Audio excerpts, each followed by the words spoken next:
Let's say that we have the function f of x is equal to x squared plus 1.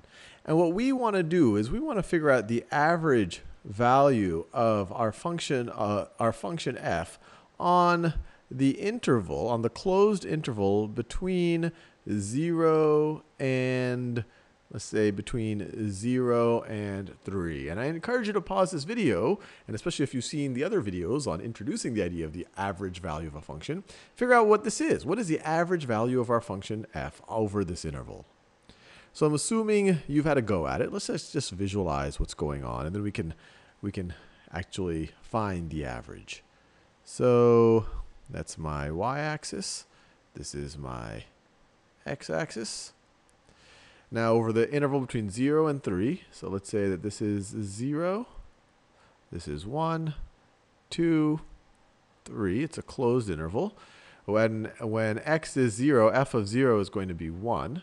So we're going to be right over here.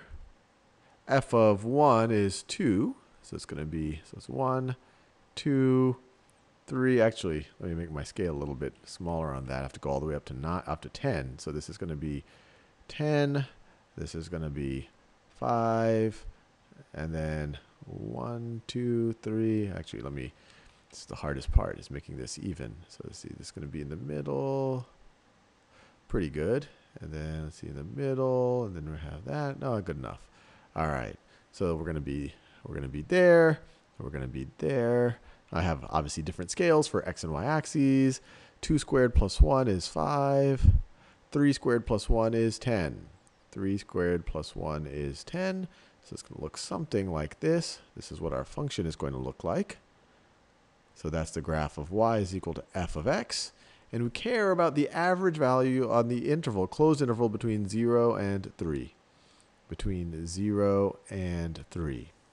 So one way to think about it, you could apply the formula, but it's very important to think about what does that formula actually mean. And once again, you shouldn't memorize this formula because it actually kind of falls out of what it actually means. So the average of our function is going to be, it's going to be equal to the definite integral over this interval. So essentially the area under this curve. So it's going to be the definite integral from 0 to 3 of f of x, which is x squared plus 1 dx. And then we're going to take this area. We're going to take this area right over here, and we're going to divide it by the width of our interval to essentially come up with the average height, or the average value of our function. So we're going to divide it by b minus a, or 3 minus 0, which is just going to be 3. And so now we just have to evaluate this. So this is going to be equal to 1/3 times, see, the antiderivative of x squared is x to the third over 3.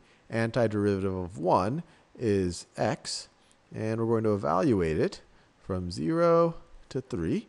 And so this is going to be equal to 1/3 times, when we evaluate it at 3, let me use another color here. When we evaluate it at 3, it's going to be 3 to the third divided by 3. Well, that's just going to be 27 divided by 3. That's 9 plus 3. And then when we evaluate at 0, minus 0 minus 0. So it's just minus, when you evaluate at 0, it's just going to be 0. And so we are left with, I want to make the brackets that same color. This is going to be 1/3 times 12. 1/3 times 12, which is equal to 4. Which is equal to 4. So this is the average value of our function. The average value of our function over this interval is equal, the average value of our function is equal to 4. And notice, our function actually hits that value at some point in the interval. At some point in the interval, something lower than 2 but greater than 1, we could maybe call that c. It looks like our function hits that value. And this is actually, this is actually a generally true thing. This is a mean value theorem for integrals, and we'll go into more depth there. But you can see that this kind of does look like its average value. That if you imagine the box, if you multiply this height, this average value times this width, you would have this area right over here.